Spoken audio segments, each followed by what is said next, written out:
press the second time, you'll be removed from the queue. When you are called to speak, please be prepared to state the item numbers that you wish to speak on, and if you want to also provide general public comment.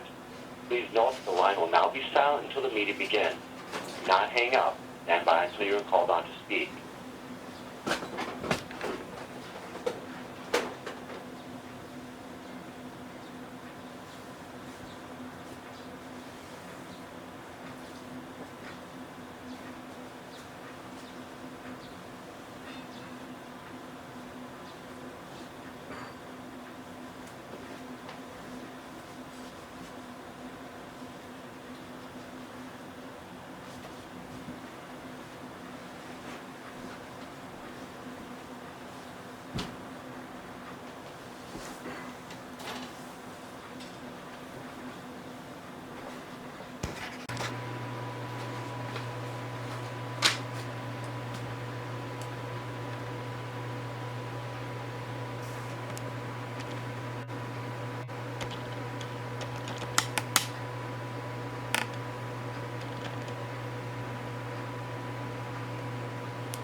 Please press 1 and then 0 for public comment. Please note that press the second time you will be removed from the queue. When you are called to speak, please be prepared to state the item numbers that you wish to speak on, and if you want to also provide general public comment. Please note the line will now be silent until the call begins.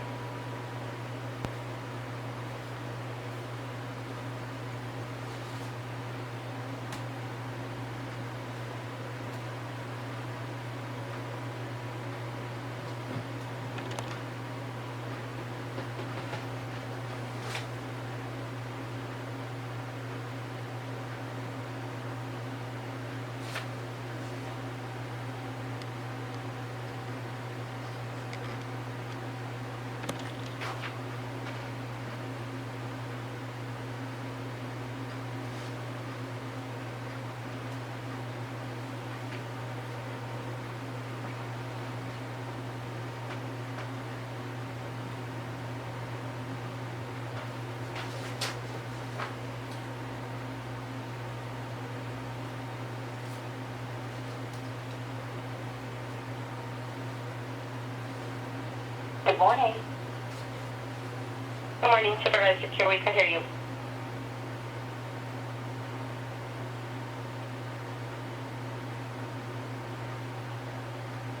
Good morning, everyone, and welcome to the regularly scheduled meeting of the Los Angeles County Board of Supervisors, which is being held remotely today. As you know, it's Tuesday, July 27, 2021.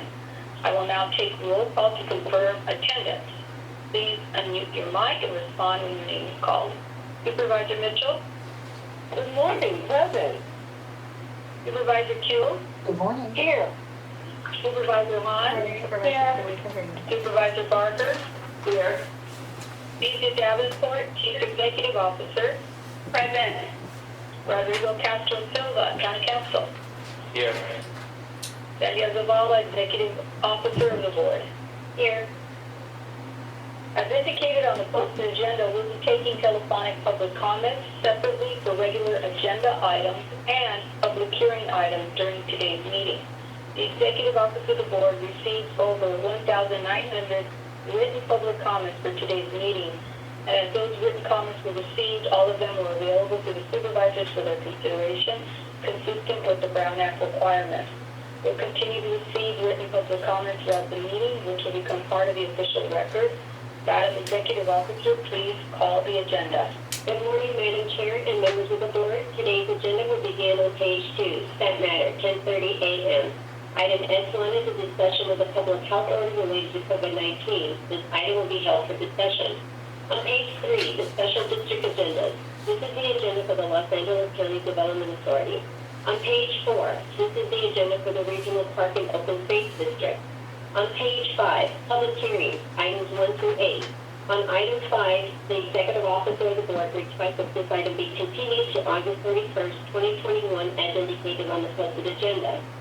On item 7, Supervisor Mitchell requests that this item be continued to August 31st, 2021, as indicated on the posted agenda. On item 8, Supervisor Barger requests that this item be continued to August 31st, 2021, as indicated on the supplemental agenda. The remaining items will be held for hearing. On page 9, consent calendar, Board of Supervisors, items 9 through 38. On item 10, Supervisor Barber requested this item be held.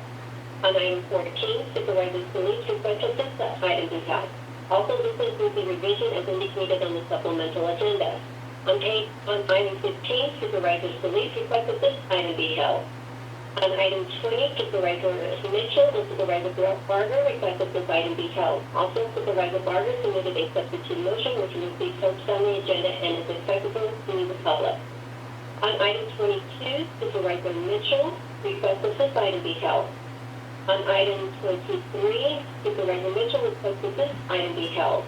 Also, this includes a revision as indicated on the supplemental agenda. On items 24 through 32, Supervisor Mitchell requested these items be held. On item 36, Supervisor Hunt requested this item be held.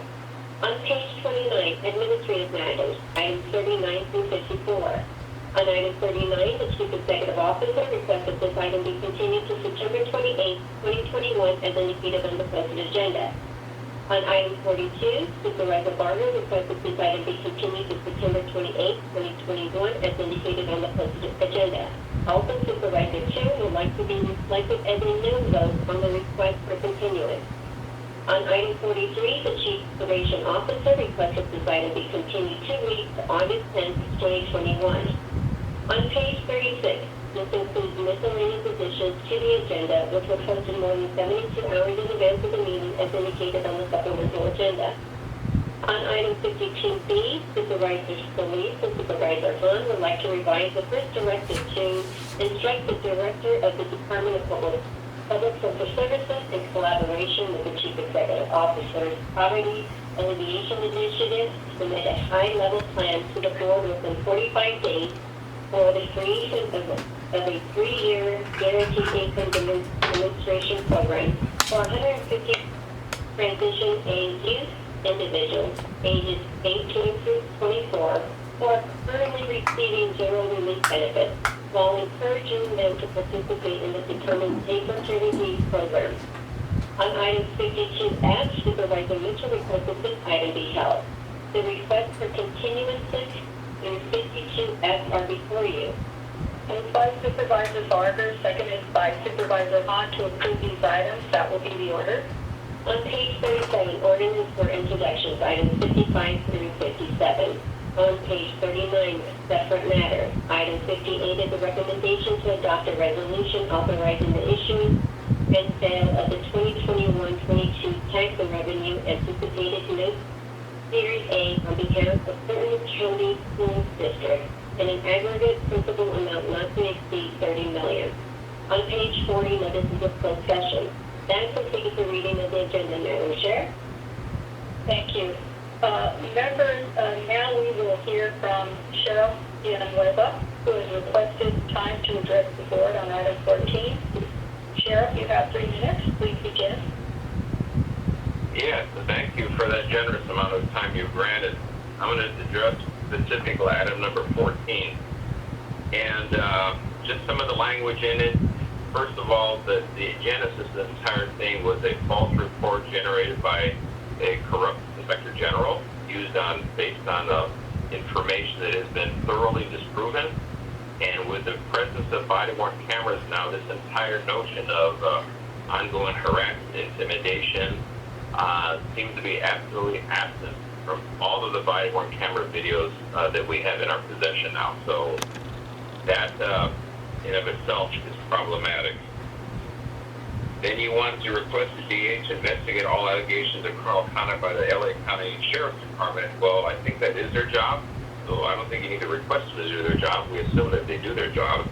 But the inference there is somehow we're engaged in some massive amount of criminal conduct, which, again, I believe that as part of your political agenda, disparage and delegitimize law enforcement and the Sheriff's Department, particularly in the eyes of the public. But that is, I'm not sure what exactly is the public's interest in doing that. And the very end of this, you refer to victims of deputy-involved shootings. And deputy-involved shootings, the people involved in deputy-involved shootings and they're deceased, they're suspects. and that is how they're referred to legally. And the overwhelming majority of all the cases of death involved shooting, they are suspects, they are not victims. And that is obscene in light of the fact that some of these people, in fact, the overwhelming majority of these people are attempting to kill either the deputy or somebody else, and that's unacceptable. From the legal standpoint, your entire motion reeks of, I don't think you quite understand the law, because the motion seeks to gather a variety of parties to seek access to LSD records. Most, if not all, these records are legislatively protected for a variety of reasons, and we have 50 years of case law, Pinches, Brady, SB 1421, California Government Code Section 6254 have all delineated how and to whom these records should be disseminated. The Board of Supervisors, which is a quasi-legislative body, cannot pass a motion to bypass these well-established laws.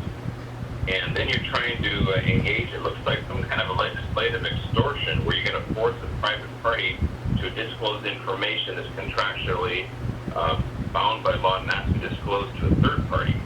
And that is just not permissible. So what you're going to do is, this is going to be tied up in court. It's going to require, obviously, a defense, legal defense, and you're going to pay both sides. And the taxpayer is going to pay for exactly what purpose. I mean, this is utter nonsense. We have problems with homelessness. We have a lot of other problems that we need to be addressing, and this is not cutting the mustard. Why don't you try something different next time?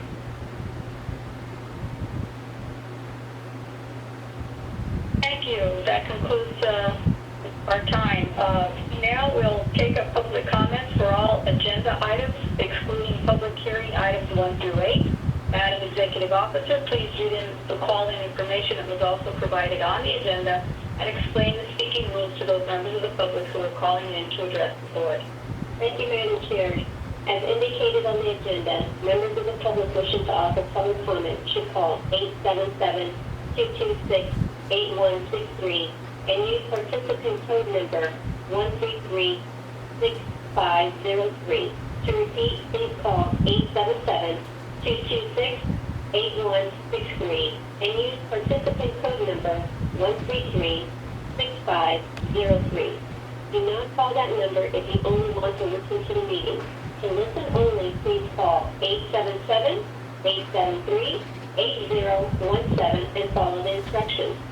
To members of the public calling in, when it's your turn to speak, please state your name and which agenda items you wish to speak on. You have 1 minute to speak on one agenda item or 2 minutes to speak on 2 or more agenda items. In addition, those who would like to address the board with general public comments will be provided 1 additional minute or maximum total up to 3 minutes. We will allocate up to 60 minutes for public comment on all of the items, excluding the public hearing items. If there are no speakers waiting before the 60 minutes have lapsed, we will close public comment. We will continue to accept all written comments that come in during the meeting, which will become part of the record. When speaking on the agenda items, you must be on topic. Our goal is to get through as many speakers as we can. If you're not speaking on a topic, or if we cannot tell if you're speaking on an agenda item, you will get 1 warning from County Council or the Chair. If you do not immediately or clearly get on topic, or if you stray off topic again, you will forfeit the rest of your time, and the Chair will move to the next speaker. Please note that if you're also listening to the board meeting on a computer or speakerphone, you will need to turn down the volume on those devices as soon as the moderator calls on you. If you do not turn down the volume, there will be an echo. Moderator, may we have a first speaker, please? As a reminder, to address the board, if you have not already done so, please press 1 then 0 at this time. Now press 1 and 0 a second time or you'll be removed from the queue. Thank you. We will now hear the Spanish interpretation of this reminder. Como recordatorio, para dirigirse a la Junta, si aún no lo ha hecho, presione 1 y luego 0 en este momento. No presione 1 y 0 por segunda vez o será eliminado de la fila. Gracias. Thank you. May we have the first speaker, please? Our first participant is Reggie Clark. Please state the regular agenda items you're addressing today and whether you'll address on general public comment. You may begin. Please begin. Looks like next we're going to go to the line of Demie Sneal. Please state the regular agenda items you're addressing today and whether you'll address our general public comment. You may begin. Item number 34 and general public comment, please. Thank you. You have 2 minutes. I'm Demie Sneal, Executive Director of Los Angeles Dependency Lawyers, also known as LADLE.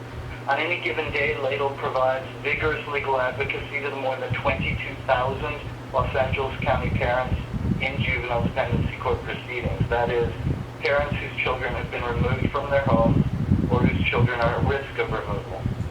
In addition to the defense of these families, LADLE is vigilant in its work to ensure the fairness of juvenile dependency proceedings as a whole. It is in the furtherance of that justice and fairness that I come before you today.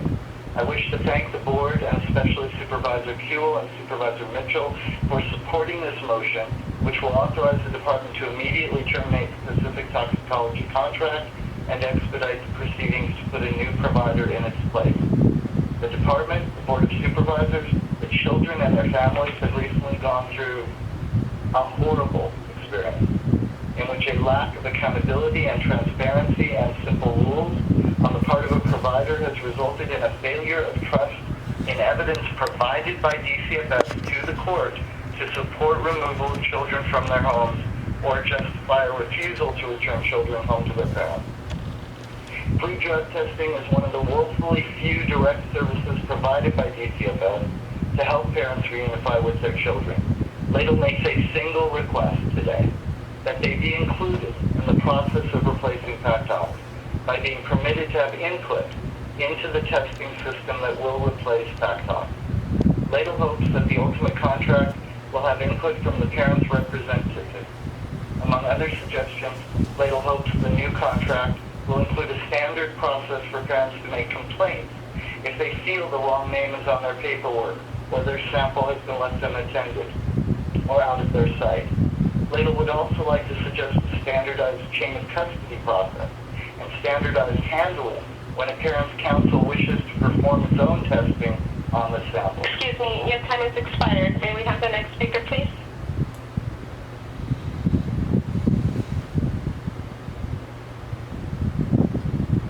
Next speaker, please.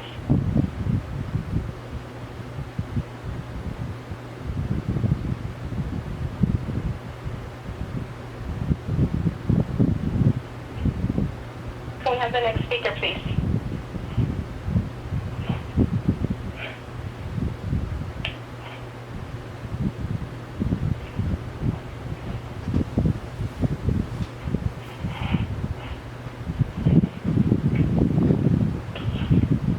Sorry for the delay. Thank you. Next we'll go to Emilia Scott. Please go ahead. I'd like to address agenda item 23 and public comment. It's great to have advocates within the Board of Supervisors who agree that the fees imposed by LA County Parks and Recreation do not coincide with the poverty alleviation pilot programs. As a longtime user of Jesse Owens Pool, I can tell you that the aquatics programming offers tools for survival, emotional survival, and physical survival. The bonds we've created through these programs provide many of us with the socialization that we sorely need these days. This is a question of self-equity and equal access to facilities otherwise not able to afford. Water is medicinal. I have seen aches and pains wash away from access from the pool. I have done some research, and LA County fees are the highest fees in the region for seniors and for people with disabilities. Nor does LA County allow fees for a daily entrance. I urge all supervisors to support this motion from Supervisors Mitchell and Hahn. I respectfully ask that as you deliberate your decision to suspend the current pricing and allow us to continue to utilize the benefits of Jesse Owens Pool without fee. I thank you so very much. Thank you. May we have the next speaker, please? Thank you. Next we will go to the line of Emanuel Estrada. Go ahead, please. Hello, good morning. My name is Emanuel Estrada. I am the mayor of Baldwin Park, and I am calling to show support for item 10, and I am speaking during a general comment. I believe that it's time to review LASA and homeless governance. This is an opportunity for the San Gabriel Valley to be a part of the solution to homelessness. In Solomon Park alone, we have seen our homeless count double over the past years, and after the global pandemic, we can safely assume that the count has grown. Our city has taken initiative and is bound to be a leader in our region. We have welcomed a Project Roomkey site. Last month, we launched a 13-week shower program, and in October, our 12-month tiny home pilot program will be ready to service those in need. We have taken initiative and are gaining a better understanding of what will work and what won't. It is time that the San Gabriel Valley and the cities it is composed of have a seat at the table. I believe that together we can create and deploy comprehensive solutions throughout our district. Thank you. Thank you. May we have the next speaker, please? Next, we have Mel Tolakarante. Go ahead, please. Good morning, supervisors. My name is Mel Tolakarante, and I'm the Executive Director of the Shower of Hope. I am speaking for general comment and on the topic of agenda item 10. As a provider who provides services all throughout the county, we have seen an increase in the amount of unhoused people across the county, and we also see that the 88 cities that are included in the county all are grappling with the a really tough task of trying to house these people. I'm speaking in support of this item as I strongly believe that all the 87 other cities in the county of LA should have a seat at the table and be given a voice so they can be actively engaged in addressing homelessness throughout the county and housing as many people as possible. Thank you. Thank you. Next speaker, please. Next, we have Ted Egan. Go ahead, please. Yes, thank you. My name is Ted Egan, and I'm calling on agenda item number 23 in general public comment. I've used the swimming pool at Jesse Owens Pool for the last 16 years, almost on a daily basis during the week. I am calling to support the motion that has been forwarded by Supervisor Mitchell and co-hosted by Supervisor Hahn. Central to aquatic access and health equity is now being jeopardized by the fees that were recently imposed by the Parks Department of Recreation. No consideration was given to the impact of the fees, nor the digital system that was placed. The point of service is now more difficult for people who are homeless, who do not possess a debit or credit card, who do not have access to the internet. Similar to the situation which recently arose during the pandemic, where registration was required via the internet. Seniors and people with disabilities and those of low income are especially in need of access to the pool for health and wellness. Two vulnerable populations in the county of Los Angeles, that is seniors such as myself, low income persons, and persons with disabilities, need to have immediate access to the Jesse Owens Pool for therapeutic and for recreational purposes, and that while the study of how to implement a more fair program is put in place, I support the idea that was put forth by Ms. Scott that we should suspend the fees during this period of time because I am age 74, hopefully to be 75. We don't have a great deal of time to wait. For 15 months, we were not allowed to swim because of the pandemic, and when we returned, these fees had been imposed. Last year, prior to the pandemic, these fees were being proposed, and we vigorously opposed it. We come back to find out for 15 months that no one championed senior citizens and the disabled. So I ask you to not only support this motion, but to seek the possibility of the immediate suspension of these fees until such time as a more equitable system has been put in place. Thank you so much for your time. Thank you. Next speaker, please. Next up is Roy Humphreys. Please go ahead. Okay, let's speak on item 16 in public comment here. This is Roy Humphreys. And one thing, I didn't know that the Mount SAC had to go through the board for approval on these measures. I thought it was handled in the education system. General comment as to the stating the Pledge of Allegiance to the flag. It says, "One nation, indivisible." Your concept of sanctuary state county violates that oath and is as divisive as anything that President Donald Trump has ever said or done. To continue to fail to establish a plan for county-wide public toilets and transient homeless campsites and hostels are still lacking, but you pat yourselves on the back for the hotel frenzy. Sheriff Villanueva has shown 21st century leadership in Venice Beach. Build those houses at Royal Vista Golf Course, Rowland Heights, as homes for the homeless. Rowland Heights continues to be poorly served by allowing hazardous conditions to exist on Batson and Otterbein and other ghetto conditions as reported per the LA Works app. Thank you. Thank you. Next speaker, please. Next up is Loraine West. Please go ahead. Good morning, Chair Solis and members of the LA County Board of Supervisors. I am Loraine West, Mayor Pro Tem of the City of Santa Cruz. I appreciate the opportunity to speak on item 20 and general public comment. On behalf of the Santa Cruz City Council, I urge you to not consider the DJJ plan until all reports and assessments, including an EIR report consistent with CEQA, is completed and submitted for your review. In addition, I want to highlight the dangers and vulnerabilities in the site location of Camp Scott and Scudder with respect to Bouquet Dam. Camp Scott and Scudder are located approximately 12 miles downstream from Bouquet Dam within the dam's blue line stream. Built in the early 1930s, the dam can hold almost 12 billion gallons of water. Bouquet Dam was the replacement structure for the St. Francis Dam, which collapsed in 1928, killing over 400 people within the floodwater's path and resulting in millions of dollars in damage. Ralph Proctor was the lead field engineer for both St. Francis Dam and Bouquet Dam.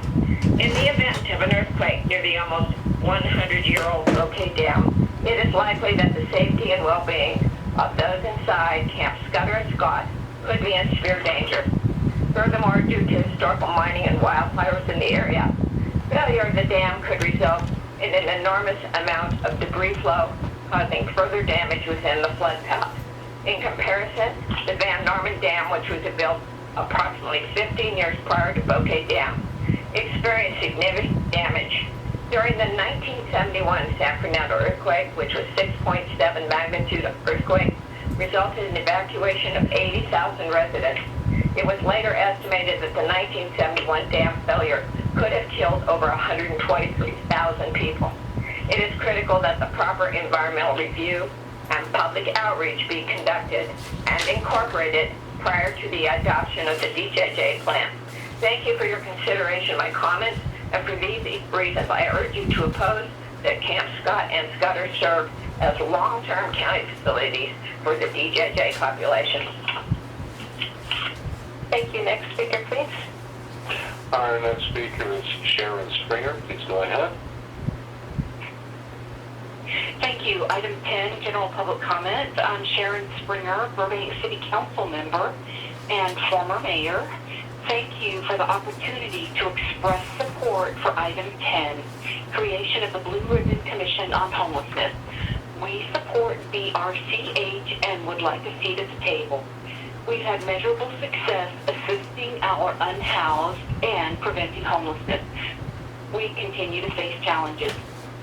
We'd like to provide input on what's working, what hasn't worked, the lessons we've learned, and ideas for moving forward effectively and successfully.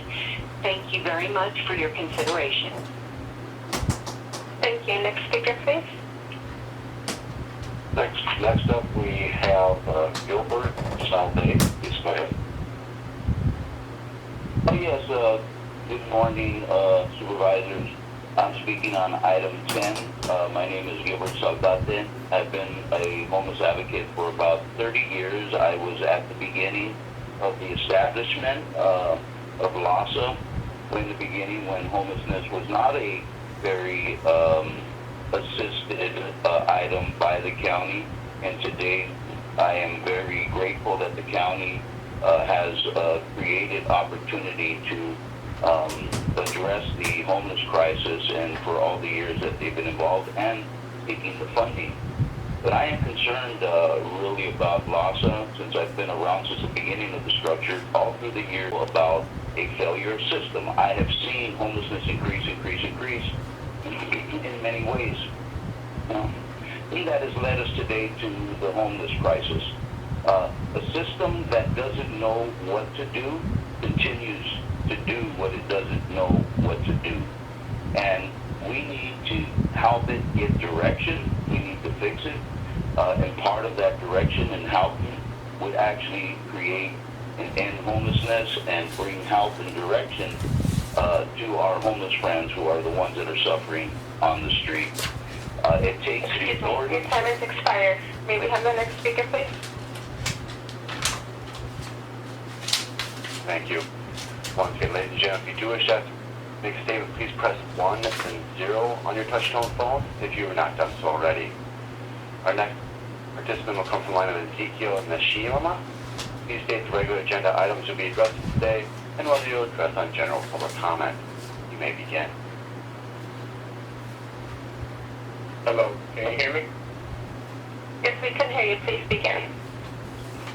Hello, my name is Ezekiel Mishama. I'm with the Anti-Risk Citizen Coalition. I'm in support of item number 20. As a young person, I experienced both LA County Juvenile Hall and the California Division of Juvenile Justice. When I seen that DJJ, the Division of Juvenile Justice, was getting closed down, I was happy to know that young people wouldn't have to be in the same facilities I experienced. I knew that with the closure of the Division of Juvenile Justice, we would have to create a system that better serves and supports our young people. I look forward to what LA County would create in hopes that we would not make the same mistakes in creating the same system that we know is broken. No young person is born bad. All young people make mistakes, and that is why we collectively need to support their growth. You don't become a serious juvenile offender until you're treated like one. We all start off in the same place, and that is our community, what we are surrounded by. Most of us come from communities where we don't have a first chance. The culture of DJJ facilities contributes to this narrative that these young population people are violent and dangerous. These young people need the services and the opportunities that are going to navigate them out of the juvenile justice system. Young people are going to be released and be a part of our community, so it's very important that we focus on how we are going to support these young people in a way where they aren't being trapped in the cycle of incarceration. Support their reentry, we need jobs, education, housing, and most of all, the support from our own community. As a young person who was incarcerated, I was able to reach a fire camp facility where I was able to be centered in the community and take on new skills. I participated in a hand crew where I fought and put in many long hours to fight the California wildfires all across the state, working to save lives and homes all across California. This is how you pay. Excuse me, your time has expired. May we have the next speaker, please?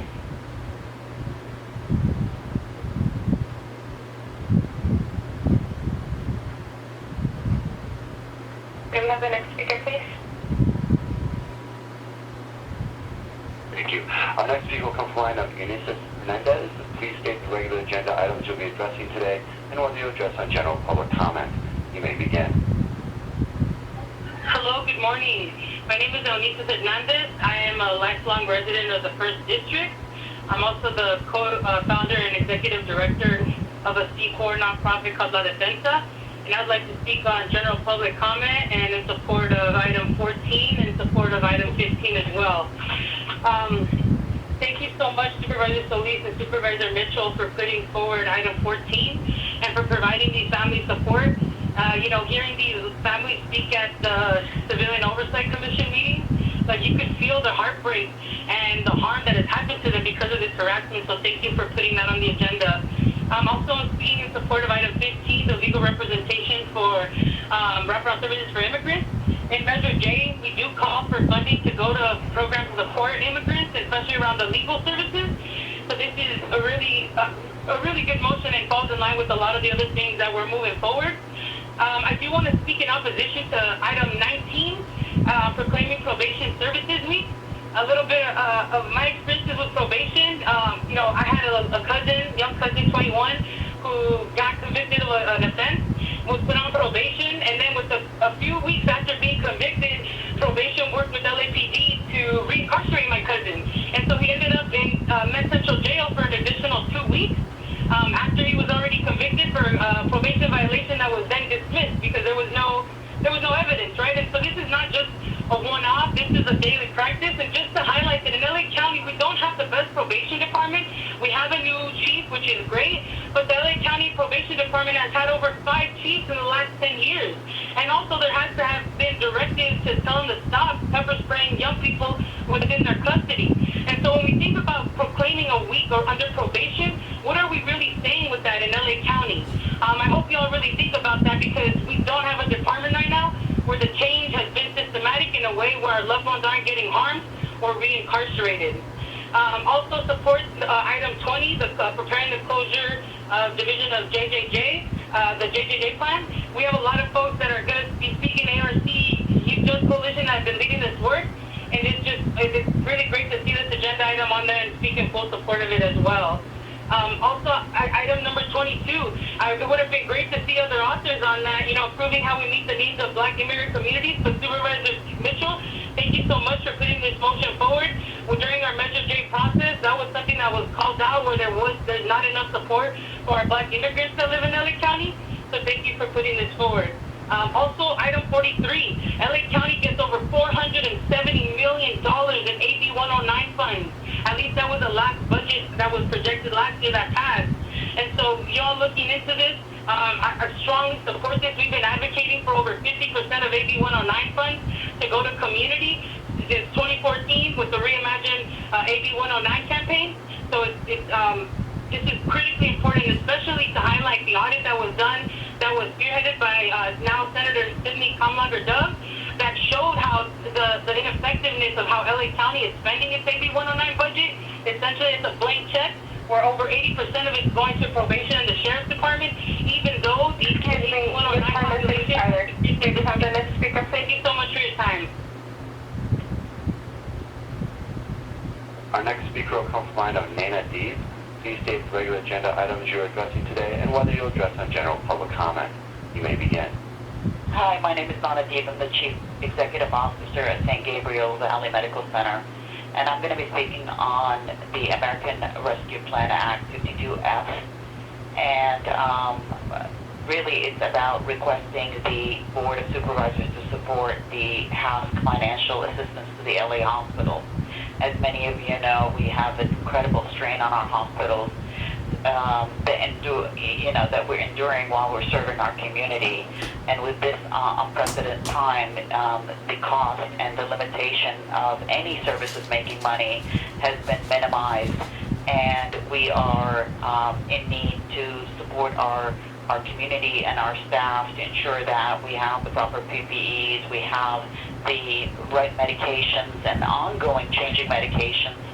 And even when we're vaccinating, these are times that we are giving time and staff to support the community. So we really would appreciate your support to HASC in order to assist us with the American Rescue Plan Act. Thank you. Thank you. May we have the next speaker, please? Our next speaker will come from the line of Henry Baushou. Please state the regular agenda items you'll be addressing today and whether or not you'll be addressing general public comment. You may begin. Hi, I'm speaking on item number 10 in general public comment. Good morning, honorable supervisors. My name is Henry Baushou, and I'm a Whittier City Councilman and a member of the California Contract Cities Association.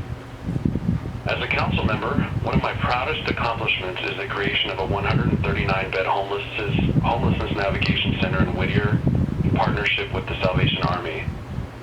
I'm calling today to support the Blue Ribbon Commission on Homelessness. While I applaud the Los Angeles Homelessness Services Authority's efforts on behalf of the unhoused, Los Angeles area residents need a homelessness services governance structure that will end, not merely manage, homelessness. Reform is an unavoidable result of the scale and gravity of the homelessness situation. When it comes to housing and caring for the homeless, there are no sacred cows. When people are dying in the streets by the hundreds, when a crisis swells to epic proportions, despite spending hundreds of millions of taxpayers' dollars, no one, no agency, no joint powers authority, no elected official, no one should be above accountability. I therefore urge you to support this motion while also providing equitable representation to the region's 88 cities. Thank you for your time. Thank you. May we have the next speaker, please? The next speaker will come from line of Shamez Cher. Please state the regular agenda items you'll be addressing today and whether you'll address on general public comment. You may begin. Good morning. I'll be speaking around items 15, 22, and 52F. Regarding item 15, this will provide a critical local safety net for immigrant communities in Los Angeles, and I urge you to support this. This program builds on the success of the LA Justice Fund, which has been a lifeline to immigrants facing permanent separation from their loved ones. The program will ensure a just recovery from COVID for all Angelenos and also counter the cruel detention and deportation machine. We urge you to fund this program at an annual level of $5 million. As for item 22, given that Black migrants and families make up a significant portion of the overall Black population in the county, it's crucial that we address the needs of Black migrants and families as we call for racial equity in all county policies. And as for item 52F, the spending plan is a good start, but it does not do enough to address the immigrant community's unique needs and challenges. Non-citizens are often excluded from access to economic and government relief packages, worker protections, and rent moratoriums because of their status. We urge the county to list up non-citizen immigrants as a high-need community, provide them with direct funding, and ensure that new and existing programs and services are accessible to them. And I'm also speaking on behalf of my organization, the California Immigrant Policy Center, so I'm voicing my support for these items 15, 22, and 52F. Thank you. Thank you. May we have the next speaker, please? Our next speaker will come from line of Carolina Goodman. Please state the regular agenda items you'll be addressing today and whether you'll address on general public comment. You may begin. Good morning, Supervisors.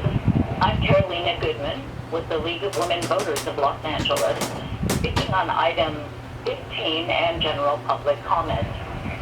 We want to thank you for prioritizing immigrant community by funding the LA Immigrant Community Legal Defense Program and providing a long-term legal defense program for our Los Angeles immigrant community. We strongly support this motion and urge the Board of Supervisors to fund it at the level of $5 million annually. The U.S. immigration system continues to attack our immigrant community, and LA County must respond by defending individuals who call Los Angeles their home. Immigrants have contributed greatly to the economic success of our county, in spite of the fact that they experience the double oppression that comes from over-policing from both law enforcement and immigration enforcement.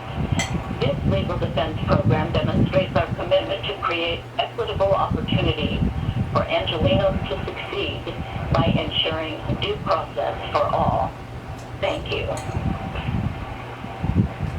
Thank you. May we have the next speaker, please? Our next speaker will come from line of Kenzo Sahu. Please state the regular agenda items you'll be addressing today and whether you'll address on general public comment. You may begin. Oh, can you hear me? Yes, we can hear you. Please begin. Yes, I'm speaking on agenda item 20. Good morning, Board of Supervisors. My name is Kenzo Soyi. I'm a youth advocate and residential advisor with the Anti-Recidivism Coalition. I'm speaking in support of item 20. As a youth who was raised in District 4, San Pedro, California, I have been inside the system since the age of 14. In 2016, after 24 months of incarceration, I was sentenced to DJJ for 2 years with a strike, then was sent to very denied off the compound. Truthfully, I couldn't understand why the compound had mixed youth that was in dope when it comes to DJJ. In addition, the environment was for the major politics that was very hard and dangerous to stay away from. Putting our youth in these type of environments pushed them to let go of hope that they have to rehabilitate, but also discourage them from making the right decisions while being locked down. How do you expect the compound to have any effect on our youth when they constantly have to worry about surviving? You don't even have to gang bang or to get involved or even just to get attacked. All it takes for another race that doesn't like yours or for a correction officer that has no clue about what the youth is really going through for them to lose their mind and gain more time. Within my time in the compound, I know something really horrible. If the youth are not ready to be involved in programs, does not have any exposure to essential learning activity, so nobody care. Why is that? We're at a point in time where the majority of our youth in the compound don't have no idea what they want to be in life. They have no idea what kind of goals they set for themselves. The compound is such a stressful environment that all you can think of is being locked in with nobody to help you, mentor you, guide you, or encourage you. Let's not forget, a lot of these youth don't have no families to depend on. So do we dehumanize them? Your time has expired. May we have the next speaker, please? Our next speaker will come from the line of Avett. Please state the regular agenda items you'll be addressing today and whether you'll address on general public comment. You may begin. Egan with Dignity and Power Now, resident of District 5. I'll speak on items 14, 15, 17, 20, 22, 43, 52B, 52F, and general public comment. On item 14, thank you Supervisor Soyi and Mitchell for supporting surviving families of law enforcement violence and murder. DPN represents those families who have not only suffered great loss, but continue to be harassed by a murderous department, and we strongly support this motion. The persistent intimidation tactics by LASD deputies have ranged from mocking to serious and often illegal forms of harassment, including targeting family members for arrest and detention without probable cause, frequently pulling over family members and searching their vehicles, and harassing family members of minor age. This is re-traumatizing. It is illegal and it must stop now.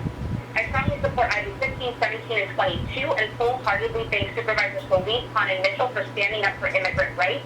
I came here as a child, grew up undocumented in the 90s, and struggled to work and secure housing. My family suffered the wrath of the legal system and was excluded from most social services. Although I am an immigrant person who is able to escape poverty through access to higher education, like many dreamers seek to do, and I support the DACA program, we must be clear. A college degree should not determine whether or not you have legal protection. All immigrants should have access to care. Black immigrants should have access to care. Trans immigrants should have access to care. I came here in 1989. It is now 2021, and we must do better. On item 20, I strongly support this motion to move forward with the Juvenile Justice Realignment Block Grant Subcommittee plan for Dorothy Kirby and Camp Scott and Scudder to be the DJJ alternative for young people until Youth Justice Reimagined is fully implemented. Creating a delay in moving with this plan results in the compound being LA County's DJJ alternative that is simply unacceptable. The compound is the closest thing to a prison and the complete opposite of your commitment to care first, care last. You've heard from young people that have been in that facility. Please listen to them and pass this motion. I am proud to be Supervisor Soyi's appointment to the PSRC and commend the board for intentionally including the community in the realignment process. I strongly support Agenda Item 43. The implementation plan before you is a strong representation of your Care First vision, prioritizing community-based care, diversion, and alternatives to incarceration rather than business as usual. We are now deliberating on the spending plan, and I have deep concerns about the process. We have had 3 meetings, to create a spending plan for nearly $500 million, and have only had an opportunity to weigh in on new AB 109 funding, not the entirety of the budget. Despite repeated requests by community members on this mission, we have yet to review the results of the state AB 109 audit. I trust that you will take in the feedback from the community members you selected and improve the process so the PSRC reflects your vision and the will of the people. I strongly support item 52B and thank Supervisors Soyi and Khan for your motion on general relief. GBI is a powerful tool to combat poverty while also addressing related issues of health, education, housing stability, and equity, particularly for Black community members and women. The board should implement the pilot program to study the beneficial impacts of GBI in Los Angeles. However, when we look at the homelessness crisis, it is clear that the time for pilot programs has long passed. The county should begin planning for expansion now. On 52, thank you. The time is expired. May we have the next speaker, please? Thank you. Next speaker will come from the line of Kent Mendoza. Please state the regular agenda items you'll be addressing today and whether you'll address on general public comment. You may begin. Good morning, board supervisors. I'll be speaking on item number 14, 20, and general public comments. On item number 14, just want to support that item. I think that we have to continue to do more things to protect our families and communities from harassment from law enforcement that can just there harass them. So I really support that motion and I really support to pass item number 14. Also here to support item number 20. I think that just hearing from the young people, this county is the beginning of reimagining justice for all LA County youth in our county. And I think that it's disappointing to see that the board I don't know, we came up with a different motion today to replace this motion. And I think it's just, when we have an opportunity to do something great and amazing, the county goes backwards. And today we have an opportunity to go forward on how we treat our young people. And I say this as someone who spent time in the compound. You heard from young people, and you're going to continue to hear from young people. And as someone who works directly with all of these people that have spent time in this place and DJJ and even prison, I have to tell you, the compound is the main place that exposes to real traumatic experiences for all of us. That's where everything began. When I tell my story of incarceration, I spent 5 years incarcerated from the age of 15 to 20. And when I always tell my story of incarceration to a university, schools, panels, young people, wherever I'm presenting, the main thing I always tell them, the most gloomiest experience I experienced was in the compound. It was not in the county jail, it was not in adult prison or DJJ, it was in the compound. Because in that moment, that's when I was a young kid that was 17 years of age, facing the 25 for life without not knowing my own purpose. So just imagine what we are trying to do here. What are we doing when we're saying that we want to use the compound as a temporary alternative to DJJ? It shouldn't even be a temporary for anything. It's overdue, all of this planning. I want to urge the county to be bold, not to be afraid, to do things differently. We had an issue in Ventura County where at one point, we wanted to open a fire camp for returning individuals from prison and DJJ. And at one point, the people in Ventura County City Council and everybody showed up saying, we don't want none of these monsters, none of these murderers surrounding our backyard. The same narrative that we're hearing in Santa Clarita. Guess what? We showed up, told them that it's not that way. These are just regular people like anybody else. And now, after probably some time of having that camp open, there has never been any crime over there from none of our members. We haven't heard anything about nobody running into people's houses and saying if anything, or people who are coming home from incarceration are now saving lives because they're fighting in the firefighters camp. So please don't get caught up with all of this nonsense that people are bad and that somehow they're going to escape and start robbing people and saying that doesn't happen. It didn't happen in Ventura, and it's not going to happen in Santa Clarita either. Santa Clarita people and everybody in the board is able to be willing to be bold and try something different. Let us help you. We're willing to Excuse me, his time is expired. May we have the next speaker, please?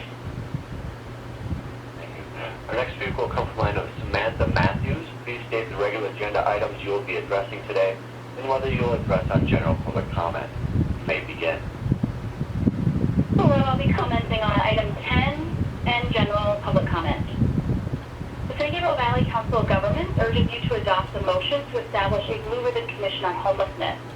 We applaud this effort to truly bring together municipal stakeholders across the county to examine existing efforts to ensure an ideal governance structure is in place to address the homelessness crisis. The COG and our 31 cities are committed to being leaders in the fight to combat homelessness and to create a more coordinated, effective system. Last fall, we developed a white paper outlining our city's assessment of loss of governance and recommendations for a more effective system. The white paper identified several problems with the system, including a lack of collaboration with smaller cities, poor communication, and a lack of transparency, and it identified possible solutions, namely increasing representation from the system. The white paper was adopted by our governing board and 9 city councils and was cited as a source in the report, A Plan for Homelessness Governance in Los Angeles by Dr. Sonnenschein of Cal State LA. To create a comprehensive, coordinated strategy that results in meaningful and lasting change county-wide, there must be true representation of cities outside the city of LA on any governmental bodies dealing with homelessness governance. Such representation is emphasized in both the COG's white paper and Dr. Sonnenschein's report, so we sincerely appreciate that this motion acknowledges and incorporates these recommendations, and for these reasons, the SGV COG respectfully asks that you approve this motion. And we look forward to working with the county and municipal partners to lead a more effective, county-wide strategy to combat homelessness. Thank you. Thank you. May we have the next speaker, please? Our next speaker will come from the line of Alexandra Morales. Please state the regular agenda items you'll address on general public comment. You may begin. Good morning. My name is Alexandra Morales, calling in for public comments on behalf of Gares from the Central American Research Center and commenting on items 15, 17, and 22. The Los Angeles Justice Fund is an example of what the county of Los Angeles can and must do to defend our families. Due to your commitment to the Los Angeles Justice Fund, hundreds of families from 32 distinct nationalities have been able to stay together.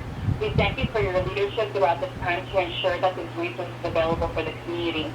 And our immigrant families have been telling us that we needed to continue to strengthen the Los Angeles Justice Fund. Today, we applaud your leadership in taking a critical step towards doubling down in the county's commitment in defending our community.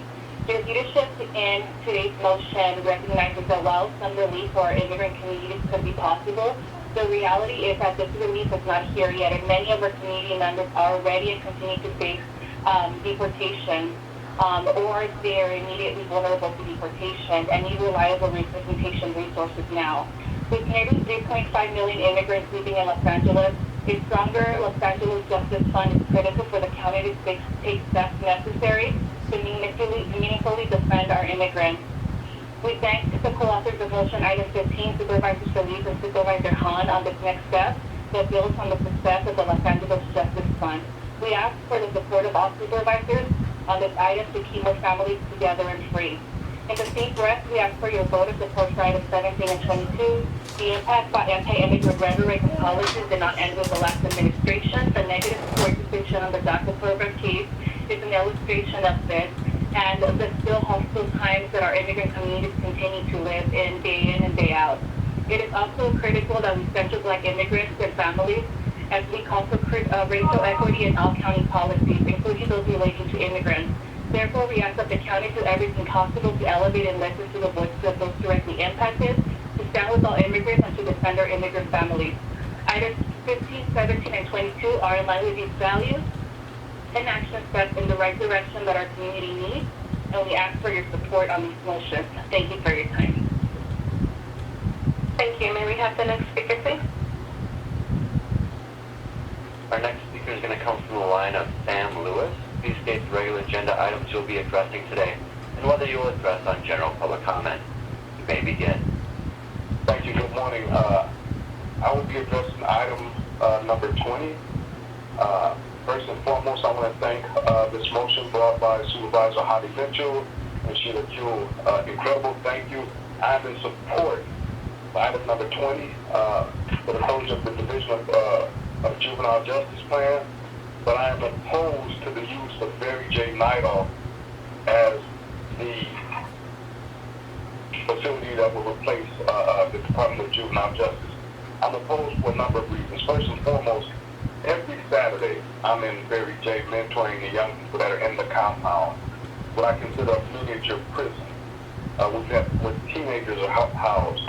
I'm opposed because if we truly want to support our young people, we have to give them something different than Mary J. And I say that from being able to travel to other countries like Norway and the Norwegian model. One of the things that they say in the Norwegian model, what makes it so successful, is that they work on an environment that's more normal, one that does not or avoids institutionalization by the individuals that are inside. So I would ask that we do not consider Mary J. Nightoff the compound. Again, I'm in there every Saturday. I spent 24 years in prison, and when I walk into Mary J.'s compound, I feel like I'm going into a maximum security prison that I spent decades inside. This is not something that I... Excuse me, your time expired. May we have the next speaker, please? Our next speaker will come from the line of Stephin Luna. Please state the regular agenda items you'll be addressing today and whether you'll address on general public comment. You may begin. Hi, yes, I'll be speaking on agenda item number 14 and public comment. Good morning, my name is Stephin Luna, and I'm sitting here with Valerie Vargas. We are the aunts of Anthony Daniel Vargas, who was murdered in 2018 by two East Los Angeles Sheriff deputies. While we appreciate Supervisors Solis and Mitchell for recognizing that there is a serious problem with Sheriff deputies gang stalking, harassing, and intimidating surviving families, the fact that this motion even has to exist in the first place shows us that there is a systematic problem within the LA County Sheriff's Department. We know that following this phone conference, we will face the deputy harassment that we are here to speak about today.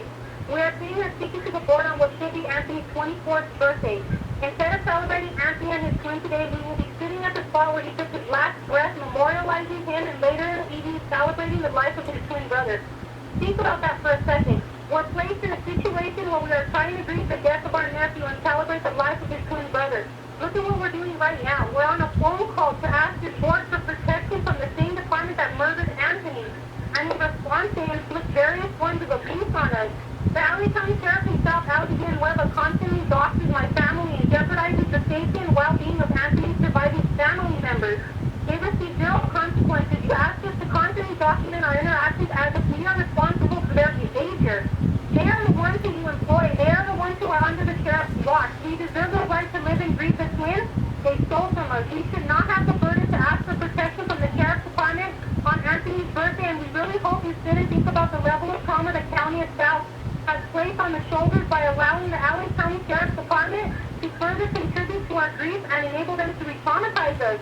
The fact that Villanueva just went ahead of impacted families for this motion displays a blatant disregard for our right to advocate for our loved ones.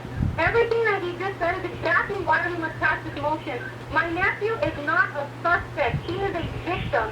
The real suspects are LA County Sheriff Deputies Jonathan Rojas and Nicholas Perez. Villanueva said that this motion is set to delegitimize law enforcement, but his department is doing that all on their own. We're just getting lights to the problem that they time has expired. May we have the next speaker, please? Anthony! Yes, our next speaker is going to come from the line of Leah Garcia. Please state the regular agenda items you'll be addressing today and whether or not you'll address on general public comment. You may begin. Leah Garcia, your line is open. May we have the next speaker, please? Next we'll go to the line of Nikita Gonzales. Please state the regular agenda items you're addressing today and whether you'll address on general public comment. You may begin. Good morning. I'm speaking on item 36 in general public comment, please. My name is Nikia Gonzales. Thank you. My name is Nikia Gonzales, and thank you, Supervisor Han, for supporting that we get that we hold all the departments of public health responsible for the agencies involved with Hyperion plant. I am a mom, a resident of El Segundo, and my daughter was at the Hyperion spill the morning after the spill happened. She was allowed to swim in the beach all morning long. She was the camp was never notified that there was a spill until they actually saw someone coming out with signs. They were not notified to be removed from the water. It took the leadership of a camp counselor to remove our kids. No one enforced the rule. I'm finding out all this information from mothers of our town. We're not getting anything from the public health department. We're asking for help. Hyperion offered us ACs and hotel stays, but they're not thinking about the fact that we have to wait a right to wait to receive these things. We also have to pay up front. What about the people that can afford to pay up front? And why should we have to waive our rights? Our own mayor was not notified of the spill until 2:15 p.m. That is too late when the spill happened 7 p.m. on July 11th. He wasn't notified until July 12th at 2:15 p.m.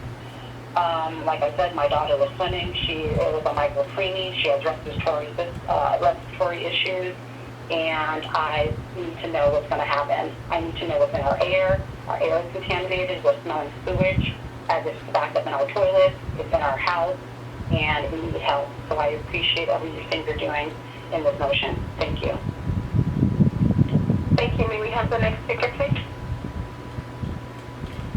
Next we'll go to the line of Victor Santana. Please state the regular agenda items you will be addressing today and whether you'll address on general public comment. You may begin.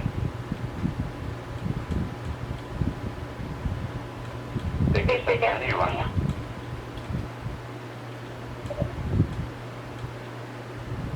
May we have the next speaker, please? Next we'll go to the line of Andre Rios. Please state the regular agenda items you're addressing today and whether you'll address on general public comment. You may begin. Yes, I'm speaking on items 15, 22, and 17. Dear Supervisors, this country's harsh and unjust immigration system continues to unfairly target our immigrant communities. This is a matter of racial justice and immigrant rights. Therefore, the California Immigrant Policy Center supports items 15, 22, and 17. On item 15, we support the establishment of a permanent legal defense program for Angelinos facing detention and deportation, regardless of merit or past criminal history. We also urge you to fund this program at an annual level of $5 million. It is a critical local safety net for immigrant communities here in Los Angeles. We also support item 22, which addresses racial justice concerns by specifically focusing on Black immigrants. Given that Black migrants and families make up a significant portion of the overall Black population in the 2nd District and in the county, it is crucial that we center Black migrants and families as we call for racial equity in all county policies, including those relating to immigrants. Thank you so much. Thank you. May we have the next speaker, please? Next, we'll go to line of Vera. Please state the regular agenda items you wish to speak on today and whether you'll be addressing general public comment. You may begin. Yes, thank you. My name is Tamara Kachowski. I'll be speaking on item 36 in support as well as public comment. Thank you, Supervisor Hahn, for your motion today, and to all the supervisors willing to hold the Department of Public Health and all relevant agencies involved with the Hyperion plant sewage spill responsible for their delay in notifying we the public about the beach closures and for putting our health at risk in this very community we reside, where we should feel safe. As an 18-year El Segundo resident who resides steps away from the plant, I am truly grateful that today we'll get answers and hopeful that your motion will further yield what exactly we're being exposed to during this cleanup process as well. Personally, my story is only a very small glimpse into what my neighbors are experiencing. I'm experiencing throat irritation, morning eye secretion, left sinus pain, as well as ongoing headaches, sometimes feeling like an ice pick in my head. Even more concerning is the difficulty I have breathing at times. My child with multiple medical issues is experiencing an increase in headaches requiring an additional use of her medication. I'm drug failure and unable to take pain meds as they cause GI bleeds from an autoimmune disease. Natural remedies like heat and ice packs and cayenne pepper can only do so much. Add in the lack of sleep caused by the odor and physical symptoms, compromise even the healthiest of individuals. Now imagine what it does to people like us. As you know, hydrogen sulfide is a highly toxic gas that can produce extremely rapid respiratory depression. Low exposure for lengthy times can have the exact same effect. As a result of breast cancer and with the hopes of my upcoming third surgery finally being scheduled after a 1.5-year wait, I need my lungs and heart, which are already scarred and thickened from radiation, to not become further compromised by this ongoing daily exposure. This isn't a one-off event. It is daily and it is a nightly assault. So I would truly appreciate everybody, all hands on deck in getting this cleaned up and holding Hyperion accountable and making sure that the residents of El Segundo are actually taken care of. It is affecting the young and the old and the elderly here in our community, and it's completely unacceptable. Excuse me, your time has expired. May we have the next speaker, please? Our next speaker will come from line of Aquilina Sereno Gustavo. Please state the regular agenda items you're addressing today and whether you'll address on general public comment. You may begin. I'm speaking in favor of items 22 and 15 and sharing thoughts on the ARP COVID relief allocations laid out there on item 52F. Good morning, Honorable Board of Supervisors. My name is Aquilina Sereno Versosa. I'm the Executive Director of the Filipino Workers Center located in District 1, and I'm also on the steering committee of the Immigrant Bar LA Coalition. On item 22, far too often, speaking in support, and far too often Black immigrants remain on the margins of the discourse surrounding immigrants and racial justice, even though they face a disproportionate amount of harm and barriers because of their Blackness and intersectional identity. These issues need to be addressed through the implementation of item 22 by addressing the needs of the Black immigrant community.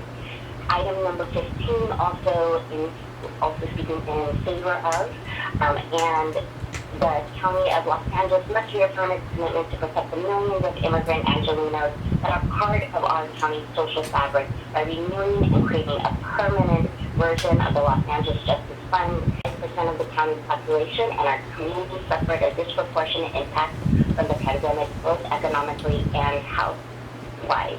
Our immigrants are laborers. May we have the next speaker, please? Thank you. Our next speaker will come from the line of Nicole Brown. Please state the regular agenda items you are addressing today and whether you will address on general public comment. You may begin. Good morning. I'd like to speak in support of agenda item 2052F in general public comment. Good morning. My name is Nicole Brown with the Urban Peace Institute and the LA South Rising Coalition. I am a constituent of District 4. I first want to briefly speak on agenda item 52, the American Rescue Plan spending plan. I have not been able to review the plan in great detail as it was only made available recently. However, I do really want to express support for Section 1.6 of the plan and the $20 million investment into the Trauma Prevention Partnership, which grants CBOs support for crisis response, gang prevention, and intervention. And I also just want to express support for all the motions folks are bringing up, both for shared accountability and also to support our immigrant communities. But I mostly want to speak on agenda item 20.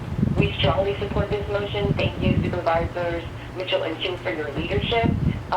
We must support LA County youth who have otherwise would have gone to DJJ through strategies just rooted in Youth Justice Reimagined. This is about providing care and rehabilitation, as we have collectively failed these young people, and any delay in this plan that leads to youth being held any longer at Barry J would be unconscionable and would be in direct contradiction of everything that we say that we stand for. The JJRBG, which included probation, the DA, the courts, public defender, DMH, Department of Social Services, and all of your appointees, voted unanimously to use Camp Scott and Scudder for young men and Dorothy Kirby for young women. The fact that Supervisors Varga and Solis introduced a counter motion today feels very unfair and honestly deceptive. I am confused how a motion can be introduced just today in compliance with the Brown Act. The JJRBG plan has been made public, and the board knew about it the whole time, and then this motion has also continued an extra 2 weeks. So it's very disappointing to see this kind of change when we can't even have time to read the motion. Please vote no on this counter motion. I'll mention a couple reasons why. Probation should not be in charge of community outreach, as a person who sits through many meetings run by the probation department, despite their best attempts. I also see mention of Kilpatrick, but nothing about Dorothy Kirby, and so I wonder what will happen to the young women who were supposed to go there. Are they to languish in the compound? Santa Clarita is now making it sound like this is about CEQA. CEQA is a classic NIMBY move and excuse. I went to their city council meeting. This is not about environmental concerns. This is about an outdated super predator mindset about our youth of color and their families, and it is rooted in racism.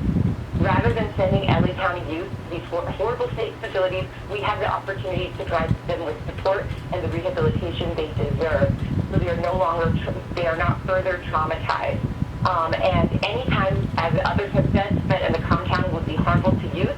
Not long ago, the county and probation were sued because the Attorney General found that the county had endangered youth safety and provided insufficient protection from them in the halls, which include Barry J. A couple of things that they noted. Time has expired. Can we have the next speaker, please? Our next speaker will come from line of Melinda Connie. Please state your regular agenda items you are addressing today and whether you will address on general public comment. You may begin. Hi, this is Melinda Ducani of Children's Defense Fund, California, and a resident of the 4th District. I'd like to provide comment on agenda item 44, 20, and general public comment.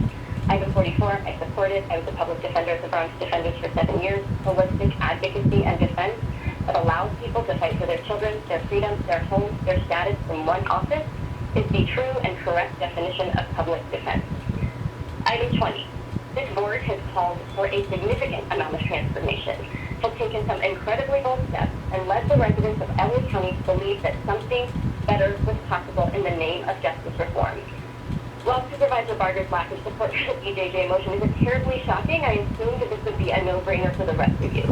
Here we are crying and complaining about a lack of notice to the people of the city of Santa Clarita, and yet you propose a motion the morning of the board meeting without any notice to the people of LA County? Something about this reeks shadiness. You will be failing LA County youth, especially young women and the staff of these facilities, should you fail to move this plan forward, or as you seek to delay it and replace it. Because what that means is that young people will be doing their time, not healing, not growing, not recovering, but doing their time in a facility that breeds rage, distrust, and harm. A facility that was subject to litigation because DMH offices sit empty because staff don't feel safe to show up and support young people with their mental health needs. Where outdoor recreation is a privilege and not a right. Where requests to use the restroom are ignored and young people have to resort to hoarding empty milk cartons to urinate in at night. Where staying connected with your family through phone calls is used as a carrot. You must realize that delaying this JJRGB plan means that young people remain trapped at the compound. And in breeding that rage, distrust, and harm, you have evaded any sense of safety for youth and failed first, care less. You have prioritized perpetuating harm over healing. You have failed every young person subject to this racist and fundamentally flawed system. I am desperately holding on to an ounce of hope here that a majority of you will do the right thing and vote yes on item number 20, not no, and not yes on this random substitute plan. The calculus here isn't terribly complicated. I tell my kids that good people, good kids, do bad things, sometimes really bad things, but that doesn't mean we should rob them of their childhood. That doesn't mean we assume that they are bad people. That doesn't mean we push them further outside of the margins, making it even more difficult to make their way to their community, safety, and love. All of the things that children need, and that Barry J is not. I encourage you to remember that no vote means not only a delay, but a delay in identifying a facility, but a delay in safety, meaningful programming, a delay in community, safety, and love, and a delay in anything needed in Youth Justice Reimagined. Thank you. Thank you. May we have the next speaker, please? Next speaker will come from line of Marcel Rodarte. Please state the regular agenda items you're addressing today and whether you'll address on general public comment. You may begin. Good morning. I'm speaking on item 10 and public comments. First of all, good morning, supervisors. I'm Marcel Rodarte, the Executive Director of the California Contract Cities Association. As you all are very well aware, LA County is experiencing an unprecedented homeless crisis, which has only been exacerbated by the COVID-19 pandemic. While the region has existing resources that can help combat the crisis, it's critical that those resources are effective and that the processes are transparent.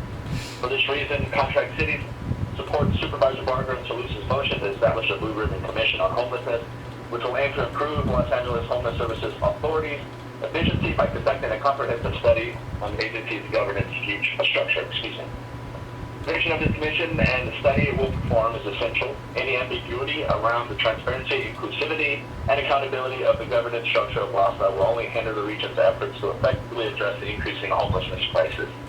It will also be essential to ensure equitable regional representation within the commission itself, so the independent body's recommendations truly reflect the diverse needs of the county's entire 88 cities.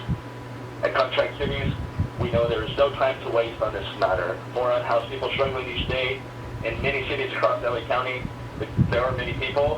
The crisis needs to be addressed expeditiously, and we at Contract Cities are confident that the commission's work will get us one step closer to helping thousands of homeless people at a much faster rate. Thank you all for your time. Thank you. May we have the next speaker, please? Next speaker will come from line of Ruby Rivera. Please state the regular agenda items you'll be addressing today, whether you'll address on general public comment. You may begin. Good morning, everyone. I'll speak on items 52B, 15, 22, 40, 55, 56, and 57. Thank you for the opportunity to address you all. My name is Ruby Rivera, and I'm the Director of Community Organizing for Inner City Struggle, serving youth and their families in Supervisorial District 1. And I am also a Live-With tenant in SP2. I'm speaking first in favor of item 52B. I have worked in the area of youth development for over 10 years, working with high school and transitional aged youth. This motion proposes a pathway for transitional aged or TAY youth to escape the poverty trap associated with individuals participating in social service programs because of the lack of investment and resources necessary to raise folks out of poverty. Guaranteed income helps alleviate this. TAY youth are most at risk, which is why prioritizing investment in folks transitioning into adulthood is needed. These risks increase in members of this age group that have aged out of foster care or are transitioning out of the probation system. Statistics show that approximately 31% of TAY youth are facing homelessness. General relief is supportive, but a long-term solution that equips these young people with the tools needed for long-term success is necessary. What's most beneficial about the proposal set forward by Supervisors Solis and Han is that it ensures long-term economic stability because it provides participants with wraparound services and job placement assistance. This proposed structure also allows for robust evaluation that can inform and influence future programs and policy design. This is why I, along with Inner City Struggle staff and members, deeply urge the Board of Supervisors to vote in support of this motion. I would also like to urge the Board to vote in support of items 15, 22, 40, 55, 56, and 57, and appreciate the Supervisor's efforts to provide legal protections to immigrants, address the specific socioeconomic needs of Black immigrants, and strengthen the permanent tenant protections provided to unincorporated LA County residents. Thank you for your time. Thank you. May we have the next speaker, please? Our next speaker will come from line of Genevieve Cabrille, please state the regular agenda items you are addressing today and whether you'll address on general public comment. You may begin. Yes, good morning. This is Dr. Fernandez. I am speaking on item S1 and 10. S1, we need to stop those mask back. I mean, it's inappropriate. I mean, we need to stop. So patients who are hospitalized now are people who are not vaccinated. There's almost nobody in the ICU. On item 10, you know, so no written commission is better than what occurred in the past, but it's still not the best, but it's better than nothing. And I just hope that the supervisor will efficiently and make sure that also you need to stop having a last report not be presented.